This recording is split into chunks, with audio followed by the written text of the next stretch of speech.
Hey, John here. Today I want to talk about how to count in decimal, binary, and hex.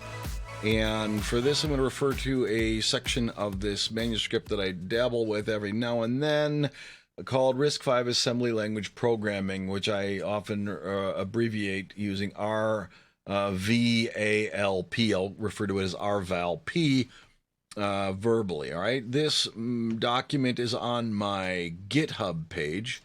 And the link to that is, I will put it in a link below this video, and on my faculty page is right here, okay? GitHub.com. This is my GitHub page, johnwinan/RVLP, right? So if you go to that page, this is actually my faculty page, right? Now, if I go to that page, I end up here, GitHub, John Winans, RVLP. If we go to over here where it says releases, license, releases, 8 tags. If we click on releases, just show me all of them, right?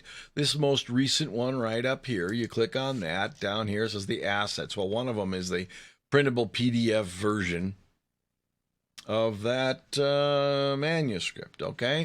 Which is what we're looking at right here, okay? So what is it about this that we want to look at? Well, this is chapter 2 here. In particular, integers and counting is what I want to talk about today, okay? Right here. This section here as a table, figure 2.1, which is right here. This is basically how I think about counting, all right? Sometimes I have students, I work with the students, they don't really know how to count in binary. I'm like, well, it's not your fault. You were clearly taught wrong. I've used this technique, and a lot of students, it does seem to help them. So let's talk about a way to think about counting, all right? Everybody knows how to count in decimal by now. I certainly hope so. What do you got? Let's remember back to what? Maybe first grade?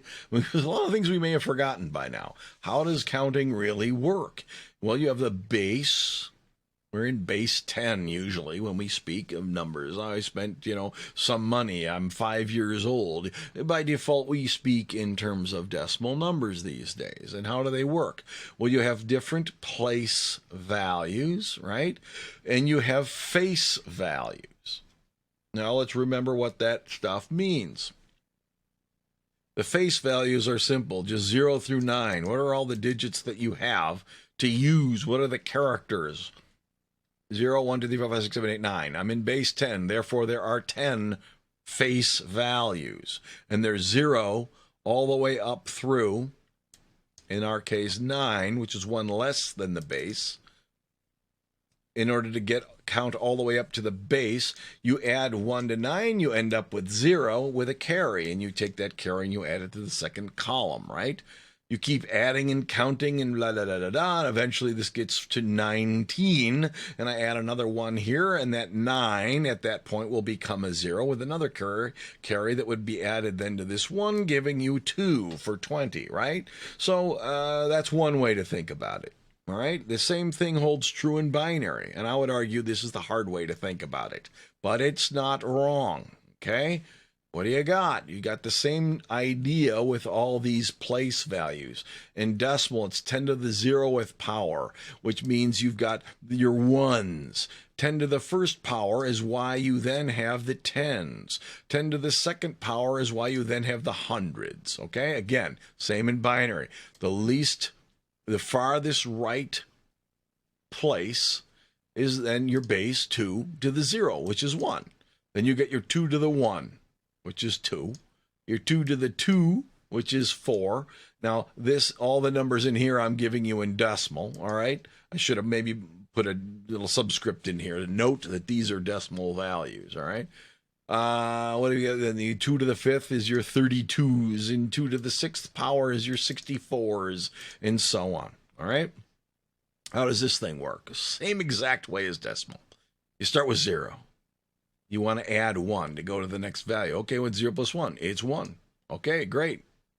What's 1 plus 1? Well, now I've run out. Just like when I say what's 9 plus 1, there's not a single digit, there's not a single character that represents the base. You have to go back to 0, and you then have a carry. So when I've got 1 here, and I want to add 1 to it, I can't say it's 2 because there is no 2. I got to go back to 0, and I have a carry, which is why this column over here at this point goes from a 0 to a 1. Okay? Simple. Exactly like we do it in decimal. Stay with me here. When you got a 1, 0, and I want to add a 1 to it, I can, because this 0 goes to a 1, and there's no carry, no problem. So 1, 0 plus 1 is 1, 1. Great. Now what happens when I want to add 1 to this thing? Well, the same kind of thing happens that when you add 1 to a 99 in decimal, all right? I got to add 1 to 1, and I can't, so I end up with a 0 and a carry. I want to now add 1 and 1 because I got a 0 with or a 1 rather with a carry here. Well, I can't do that, so again, I have a 0 and I got a carry. Well, now what do? I got 0 plus the carry gives me 1. So 1, 1, 1, 1 in binary plus 1 is 1, 0, 0. Okay? Keep going. Blah, blah, blah, blah, blah. All right? Now, if you were asked to create a table and count from 0 to 16 or 0 to whatever, or any range from any number to another number in binary, there's another way to think about this. I mean, yeah, you can do all the adds and all the carry. It takes you 20 minutes to do this, especially if you got a lot of bits to deal with in here, right? Go back to decimal. When you were a kid, what did you do? Did you really think about this one row at a time? I don't think so. You probably also thought, maybe, that this column goes 0 through 9. Then it goes 0 through 9, 0 through 9, 0 through 9, and repeats forever. Okay, duh, yeah, that's true. What does this one do? I'm in base 10. That means I have 10 zeros, followed by 10 ones, followed by 10 twos, 10 threes, 10 fours, and so on. When I get my 10 nines, I go back and start over again with 10 zeros, 10 ones, 10 twos, and so on. What does this one do? I got 100 zeros, followed by 100 ones, 100 twos, and so on. What does the one over here do in the thousands? Well, I got 1,000 zeros in this column. Then I got 1,000 ones, and so on. It just keeps on going forever. What happens in binary? I got one of each possible face value, just like I did over here. These are my ones, one of each, two of each, four of each, just like I had one of each, 10 of each, 100. So what does that mean? 01, 01, 01, 01, 01, 01. Now I got 2. Double O, double 1, double O, double 1, double O, double 1. Now I got my 4s. 4 zeros, 4 ones, 4 zeros, 4 ones. Do you see the pattern now? Yes, I certainly hope so. If you ever had trouble writing down all these values because you decided to do something utterly insane, like memorize all the possible values, did you memorize every decimal value from 0 to 1,000,000? No. How do you do it? You follow the very simple, foolish rule. It's so intuitively obvious in decimal that you've probably forgotten how all this works. All right? Apply do it sideways. Do it on a column basis if you have to. Even off to the side in the margin, write down a little cheat sheet and then refer back to it. If you need to know all the binary values from 0 to whatever. And you will need to know them when you're creating truth tables because you have to enumerate your inputs in ascending binary order. You need to make sure that you've covered every possible case and didn't replicate any cases. When I write my truth tables, I use that technique, a 1, a 1, a 1, a 1, double 0, double 1, 4 zeros, 4 ones, and so on. All right? This is how I do it. I can do it by row. I've done it so many times. I can count in binary just like I do in decimal these days. Same thing in hexadecimal. But if you're just getting started, trust me, this is much easier. You won't screw it up if you do it this way. Same thing holds for hex. These are 16s. These are base 16. You got your 16 face values. You count from 0 through 9. And because our letters and numbers are language that we speak, at least in English, we have no other glyphs, these characters, these numeric character glyphs representing the magnitude of 10, the magnitude of 11, 12, 13, 14, and 15 that are needed if you're going to deal with a numeric base greater than 10, all right? So what do? Well, we just go 0 through 9 because that matches for the first 10 face values. And we need another 6. So we just take the letters in order, A, B, C, D, E, F. So as long as you know the alphabet and you can count in magnitude order of the face values of the decimal digits, you can clearly get from 0 to F. And then repeat it, 0 to F, 0 to F, 0 to F, just like we did over there. And over here you got 16 zeros, 16 ones, and 16 twos, and so on. Now, the rest of this table goes along with the narrative below. I think you got the gist. You know where I'm going with all this. This hopefully will address your need to ever, to the extent... blah, blah, blah.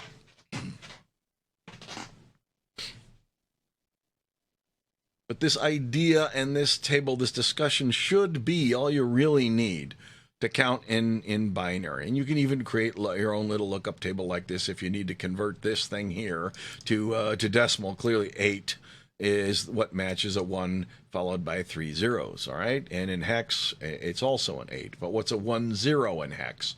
Well, it turns out to be 1 followed by 4 zeros in binary, and it turns out to be 16 in decimal. Right? So you can make your own little lookup table if you really need to do so. All right.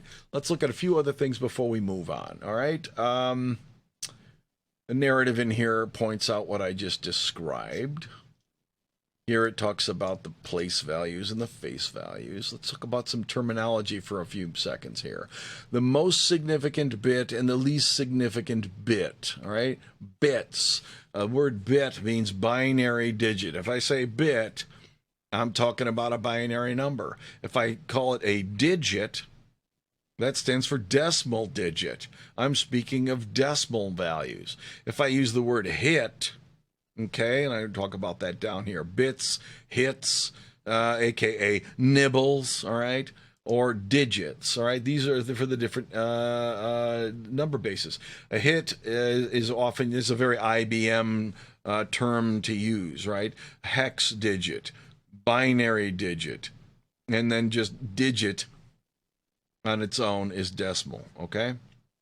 A nibble is 1 hex digit, because some people consider a byte, which is 8 bits, and which is also 2 hex digits, all right, to be twice the size of a nibble. A nibble is a half of a byte. If you're going to take a nibble out of a sandwich, you don't eat the whole thing. You might eat half of it, right? So, and they spell it kind of wonky in a computer nerdy sort of way. I've seen nibble. I've seen hit. These are well-known terms. You will run into these things in the field, all right? So what do we got going on here? The most significant bit is the thing on the left. The least significant bit is the thing on the right, right? Bits. We're talking about binary digits. I'm mixing a couple of things here. Let's see what that means. Most significant. That's the one over here, right? I mean, this is the part of the table that talks about binary numbers here. This is the least significant bit. Why do we call this? Why are we talking about significance? Well, what if I change the value of the the face value of this bit over here? I'm changing the magnitude of whatever this value represents by 128, right? I mean, if I change the value in this column of this 3-digit decimal number, I'm changing its magnitude in hundreds. Okay, that's more of a significant change than if I change the value of this face value on the right. This is the least significant impact if I change the thing on the right to the value of a number. Same thing in in binary, right? The thing on the left, the most significant bit. If I mess with the value of this bit, I change this number a lot. And if I change the value, the face value, if I change the face value of the thing furthest on the right, the column of the right of any binary number, that will have the least significant impact to the magnitude of this number. As if I change this thing, I'm adding or subtracting 1. If I change the thing on the left, I'm adding or subtracting 128. This is more significant. All right, that's where that comes from. And you say MSB is the acronym. MSBs, LSBs. You'll hear this thing said a lot. This narrative here talks about the 1010 and the double ones and double zeros that I already explained. One last note here, okay? When you are converting values between numeric bases, you kind of have to check your work, right? Did I do it right? Here's an observation. All even binary numbers must have a 0 in the LSB. All odd numbers must have a 1 in the LSB. If you think about it, it's the only way it could possibly be. This is the only place in a binary number whose place value can be odd.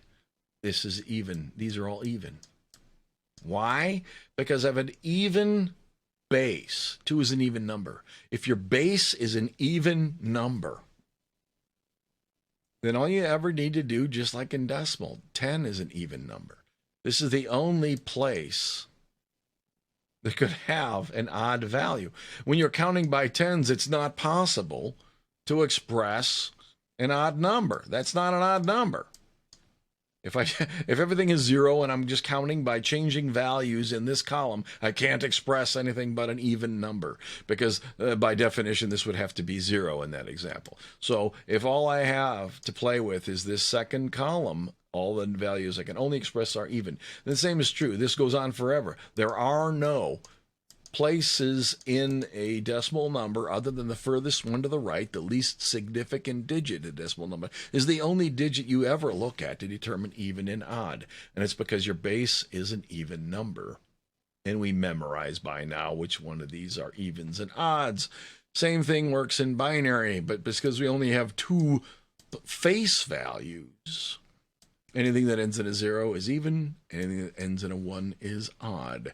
Because hexadecimal is also an even number, it still works. All even numbers in hex have to have even value in the least significant hit. All right? Least significant bit if it's binary, least significant hit if it is in hex.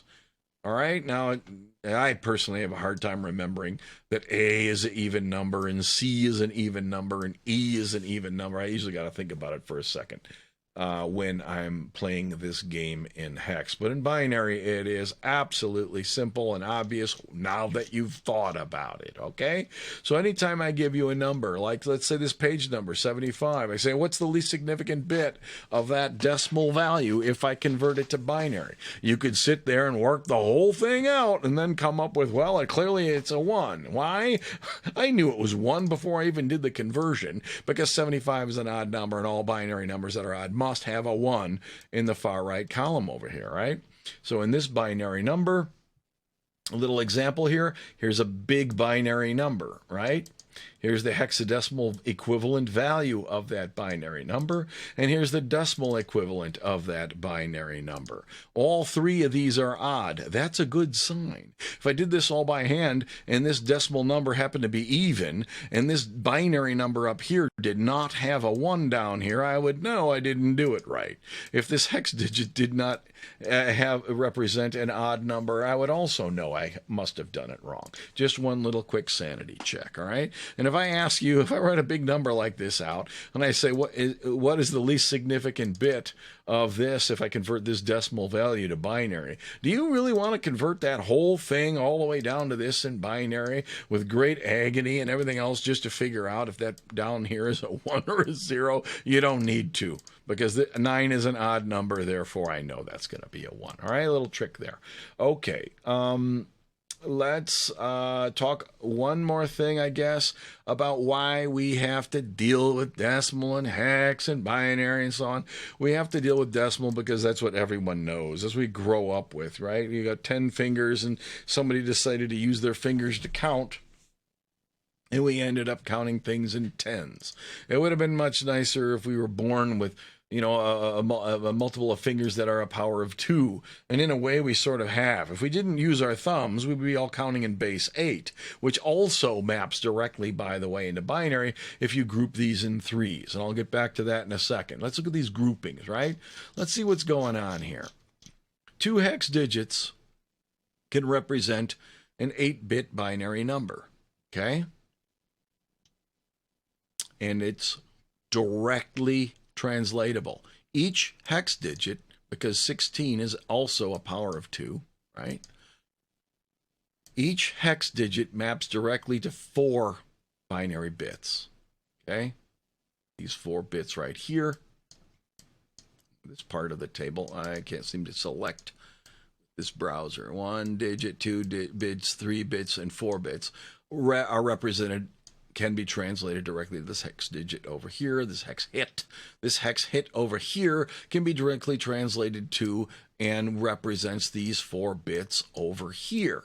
You don't have that convenience in decimal. Not at all.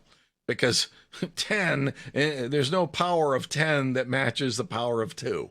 It just doesn't work out that way. These numbers here are wonky because one of them happens to match this when going between here. We have a direct translation, okay? You have to do it the long way when you're converting between decimal and hex or decimal and binary and so on, all right? Let's look at what really goes on between decimal and hex. You can do this by memorization if you want to, and convert between hex and binary. And when you do it a lot, you'll just start remembering a lot of them. I remember most. Some of them, for some reason, I find it hard to remember that this is an A. I don't know why. It's just one of those things. I got most of them. 7's easy because it has this weird, this O triple 1 is a 7 and 1110 is an E, right? These 2 are easy. 2 is obvious. It's just one single bit in there. 1 and 0 are also obvious. F is obvious, that's the all ones, and so on. So a lot of these are easy. A C is a 1100, and so on. Now, if you have a big binary number and you want to convey it to someone, all right, so we'll get back to my point here. I'm sorry, I got a little off on a tangent there. And let's say I got somebody on the phone and I want to express this value. Do I really want to, do I expect somebody to listen? I can't even get people to understand how to spell my freaking name. Got to say it 5 times, right? Well, how would you like to convey this to somebody? 0010 O triple 1 10 11 10 10 11 00 11 00 11110101. What was that again? You know, some people still don't even know how to say HTTP semicolon yet, right? No way could you convey this. You can't even listen to this. You could never repeat it. You never get that right. You have some hope if I said 27B ACC F5. All right, that's a little easier to repeat. Again, we don't normally communicate via voice, but even just looking at these digits is easier to deal with. You can get lost in the noise here, especially if the font's small, right? Okay. So anyhow, because these map directly, each 4 bits of a binary number is directly mapped to 1 hex hit, these things are easy to deal with, right?